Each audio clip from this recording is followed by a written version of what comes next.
The number of medical calls emergency dispatchers in Crosse County are handling today is up nearly 70% over the last 15 years. And overall, they're also taking 30% more 911 calls.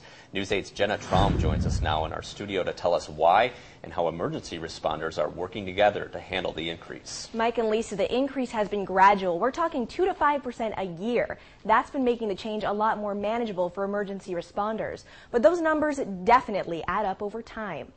911, what's the address of the emergency? The number of people calling the Crosse County Dispatch for help is on the rise. And that means the La Crosse Fire Department and Tri-State Ambulance are seeing more action too.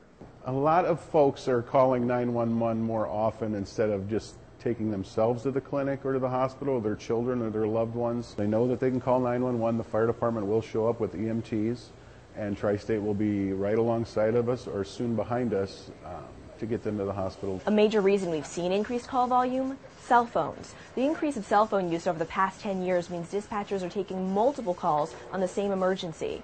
It used to be that if you had an emergency, either you or someone that was with you made the call. Now so many people are seeing these type of emergencies that they're making calls, so we're getting multiple calls in the same event. That can be a good thing because it gives dispatch more viewpoints on the same event, but it also means dispatchers have to be on their toes.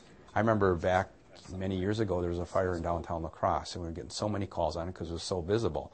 But a half a block away from it there was a different fire. So if the dispatcher, just kind of, yeah, we already got that call and went on to the next call and didn't really ask the questions to make sure it was the same event, we could have missed that fire call.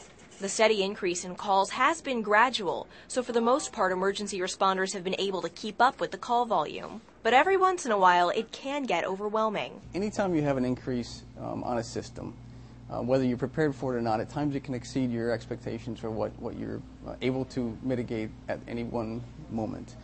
Certainly that may mean that somewhere out there there's delays, where there's extra time that people are waiting to get care, and they really need it. And that's why teamwork between dispatch, the fire department, and Tri-State Ambulance are key to staying on top of the increased calls. One way you cannot communicate to dispatch is through text message. Only a handful of communities in the country have that capability, but it's definitely on La Crosse County Dispatch's wish list. All right, thanks, Jenna. Not all of the 911 calls dispatch receives turn out to be actual emergencies either, but every call is treated as an emergency until proven otherwise.